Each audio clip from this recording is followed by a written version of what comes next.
Hey y'all, come along with me today and make some spaghetti squash. So first thing you want to do is cut open your spaghetti squash and just lightly remove all of the seeds. Turn it on its frontal, and then you want to slide it in the oven and let that bake for 25 to 30 minutes.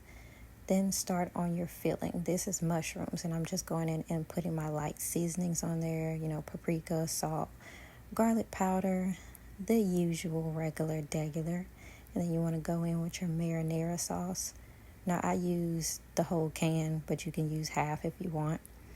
So I let that simmer and added some parsley to the mixture. Now my spaghetti squash is out of the oven. And I just had some leftovers. That was my leftovers, child. And this is the result of how it looks. Very simple, very easy. So y'all enjoy.